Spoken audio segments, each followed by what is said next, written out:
Hi friends, હું છું કીર્તિસ કિચનમાં તમારું સ્વાગત કરું છું. શાક તો તમે ઘણી બધા પ્રકારના ખાધા હશે, પણ તમે ક્યારેય કાચા પપૈયાનું શાક ખાધું છે? તો ચાલો શરૂ કરીએ આપણે કાચા પપૈયાનું શાક અને સલાડ બનાવવાની રેસિપી. અહીંયા મેં એક પપૈયું લઈ લીધું છે અને એને ધોઈ નાખ્યું છે. ધોઈને સરસ આપણે એક કપડાથી એને લૂછી લેવાનું છે. પછી આપણે એની એક સરસ છાલ કાઢી લઈશું. તમે જુઓ છો ને, આ રીતે એને ઉપરનો ભાગ કાઢી નાખીશું. પછી એની ઉપરથી આપણે છાલ કાઢી લઈશું. છાલ નીકળી જાય ને પછી એને આપણે સમારી લેવાનું છે. તો તમારા ઘરમાં જે વ્યક્તિ હોય એ પ્રમાણે તમારે શાક જેટલું બનાવવાનું હોય એ પ્રમાણે લઈ લેવાનું. એટલે મારે અહીંયા અડધું જ પપૈયાનો હું ઉપયોગ કરવાની છું, તો અડધું પપૈયાનું સલાડ માટે ઉપયોગ કરવાની છું. તો હું તમને બતાવી દઈશ કે સલાડ પણ કઈ રીતે બને અને શાક પણ કઈ રીતે બને. તો અડધું પપૈયું હું સાઈડ પર રાખી દેવાની છું અને આની અંદર જે વ્હાઈટ બિયા છે ને, આપણે પપૈયાની અંદર જે બિયા છે ને એ પણ આપણે કાઢી નાખીશું. હવે અડધું પપૈયું હું સલાડ માટે રવા દઉં છું, એટલે સાઈડ પર લઈ લઉં છું અને અડધું પપૈયું છે એનું હું શાક બનાવવાની છું. એટલે આ પપૈયું હું સાઈડ પર રાખી દઈશ અને આ પપૈયાનું આપણે શાક બનાવવાના છે. એટલા માટે હું આને કટ કરી લેવાની છું. તમારે જે સાઈઝના પીસ કરવા હોય ને એ સાઈઝના તમે પીસ કરી શકો છો. આ રીતે મીડિયમ પીસ કરી લઈશ હું અને બધા પીસ તૈયાર થઈ જાય ને પછી આપણે એને એક કુકરમાં કે પછી તપેલીમાં તમે ગમે તેની અંદર એને બાફી શકો છો અને ફટાફટ બફાઈ જાય છે, નથી વાર લાગતી. ખાલી એક જ સીટી લગાવવાની છે. હવે એની અંદર મેં 1 કપ પાણી નાખ્યું છે. ખાલી 1 કપ ડૂબે ને એટલું જ પાણી એડ કરવાનું છે. બસ હવે આપણે એને બાફી લેવાનું છે.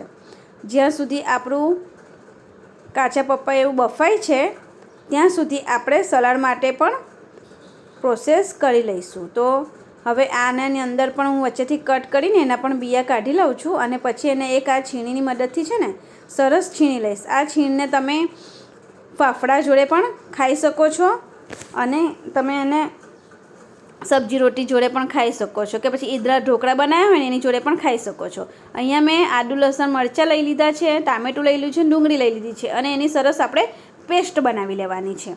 હવે તમે જુઓ કે આપણે પપૈયું પણ છીણીને તૈયાર થઈ ગયું છે ને, તો આપણે જે પેનમાં શાક બનાવવાના છે ને એ પેનમાં પહેલાં આપણે એનો સલાડ બનાવીને તૈયાર કરી લઈશું. તો એના માટે મેં 1 ચમચી જેટલું તેલ નાખ્યું છે. તેલની બહુ જરૂર નહીં પડે. તેલ થોડું ગરમ થાય એટલે અડધી ચમચી જેટલી હળદર એડ કરી દઈશું અને પછી એની અંદર મેં અડધું મરચું પણ સમારી લીધું હતું અને તમે લીમડાના પાન પણ અંદર નાખી શકો છો. બહુ સરસ ટેસ્ટ આવે છે. પછી એને બરાબર બધું મિક્સ કરી લેવાનું છે અને ફટાફટ બનીને તૈયાર થઈ જાય છે, નથી વાર લાગતી. 1 થી 2 મિનિટ માટે અને મીડિયમ ટુ લો ગેસ ઉપર સાતરી લેવાનું છે. બહુ ધીમો પણ નહીં અને બહુ ફાસ્ટ પણ નહીં. હવે ટેસ્ટ અનુસાર આપણે અંદર મીઠું એડ કરી દેવાનું છે. પછી અડધી ચમચી જેટલું મેં અહીંયા લાલ મરચું પાવડર, બસ આટલી જ વસ્તુની અહીંયા જરૂર પડે છે. હવે આપણે આને બરાબર મિક્સ કરી દઈશું. 1 થી 2 મિનિટ માટે આપણે મીડિયમ ટુ લો ગેસ ઉપર એને સાતરી લઈશું. એટલે તૈયાર છે આપણા કાચા પપૈયાનું સલાડ. તમે જુઓ છો ને, ઘણી બધી બજારમાં મળે પણ છે ઘણી બધી જગ્યાએ. તો આ રીતે આપણા કાચા પપૈયાનું સલાડ બનીને તૈયાર થઈ ગયું છે. તો હું ગરમ જ એને સર્વ પણ કરી લઈશ. તમે જુઓ છો ને, એક પ્લેટમાં આપણે કાઢી લેવાનું છે. આ રીતે તમે ફટાફટ બનાવી શકો છો, સહેજ પણ વાર નથી લાગતી. હવે આપણું કાચા પપૈયાનું સલાડ તો તૈયાર થઈ ગયું છે. ત્યાં સુધી આપણા કાચા પપૈયાના જે સમારીને મૂક્યા હતા ને એ પણ આપણા બાફા એ પણ બફાઈ ગયા છે. તો એના માટે એ જ પેનની અંદર મેં તેલ લઈ લીધું છે 2 થી 3 ચમચી જેટલું. 1 લાલ મરચું, 1 સૂકું અને તમાલપત્ર, 1 તજનો ટુકડો અને 3 થી 4 લવિંગ લઈ લીધા છે. પછી અહીંયા આદુ લસણ મરચાં છે ને એની પેસ્ટ આપણે લઈ લેવાની છે. 3 ચમચી 5 થી 6 કળી લસણની હતી, અડધો ટુકડો આદુનો અને અડધું આપણે મરચું લીધું છે. આપણે આ લીલું મરચુંનો વધારે ઉપયોગ નથી કર્યો, એમાં લાલ મરચુંનો ઉપયોગ કર્યો છે એટલા માટે. હવે આપણે લસણની પેસ્ટ સતરાઈ જાય ને પછી આપણે મેં અહીંયા મીડિયમ સાઇઝની 2 ડુંગળી લઈ લીધી હતી નાની, એને પણ પીસી લીધી છે. તો એ પણ આપણે સરસ આમાં સાતરી લેવાની છે. બધું જ છે ને સરસ સાતરવાનું છે. એમાં કાચું શું કે સહેજ પણ વસ્તુ કાચી ના રહેવી જોઈએ. એટલે સરસ એનું તેલ છૂટું પડી જાય ને પછી આપણે ટામેટાની પ્યુરી પણ લઈ લઈશું અને એને પણ સરસ આપણે થવા દઈશું તેલમાં. જ્યાં સુધી એનું તેલ છૂટું પડે ને ત્યાં સુધી એને સાતરવાનું છે. પછી જ આપણે એના મસાલા કરવાના છે. તમે જુઓ છો બધું મિક્સ થઈ ગયું છે. હવે એને આપણે ધીમા ગેસે બરાબર સાતરવા દઈશું. હવે આપણું ટામેટામાં તમે જુઓ છો કે સરસ તેલ છૂટું પડવા લાગ્યું છે. હવે આપણે એના મસાલા કરી લઈશું સૂકા. 1 ચમચી ભરીને મેં લાલ મરચું પાવડર ઉપયોગ કર્યો છે. તમારા મરચુંનો જેવો તીખાશ હોય ને એ પ્રમાણે તમારે લઈ લેવાનું. તો અહીંયા મારે મરચું બહુ તીખું નહોતું એટલા માટે 1 ચમચી ભરીને લીધું છે. ટેસ્ટ અનુસાર મેં મીઠું લઈ લીધું છે. પછી 1 ચમચી ધાણા જીરું પાવડર લઈ લીધો છે,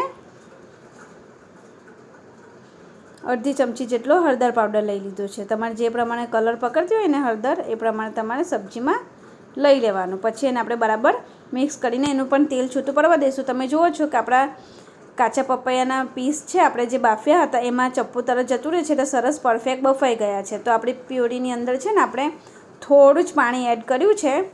અને તેલ છૂટું પડી જાય ને પછી આપણે થોડું મસાલા કરી લઈએ. પછી તેલ છૂટું પડી જાય પછી મેં અહીંયા થોડું પાણી એડ કર્યું છે. તમારે જે પ્રમાણે ગ્રેવી કરવી હોય ને એ પ્રમાણે તમારે પાણી એડ કરવાનું.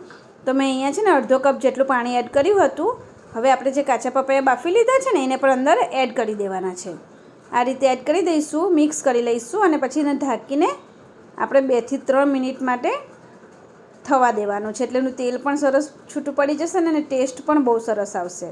તો હવે 2 થી 3 મિનિટ થઈ ગઈ છે. તમે જુઓ છો ને કેટલું સરસ તેલ છૂટું પડી ગયું છે ને એનો કલર પણ બહુ સરસ આવ્યો છે. હવે મેં ખાલી થોડો ગરમ મસાલો અહીંયા એડ કર્યો છે, ખાલી એના સ્વાદ અને સુગંધ માટે. બસ આપણે બહુ ગરમ મસાલાનો ઉપયોગ નથી કર્યો. આપણે આખા મસાલા પણ પહેલાં એડ કર્યા હતા, તમાલપત્ર, તજ, લવિંગ બધું, એટલે બહુ જ ગરમ મસાલાનો યુઝ નથી કર્યો. હવે 2 થી 3 મિનિટ માટે થવા દઈશું. તમે જુઓ છો કે કેટલું સરસ આપણું કાચા પપૈયાનું શાક બનીને તૈયાર થઈ ગયું છે. તો બહુ જ સરસ લાગે છે આ શાક.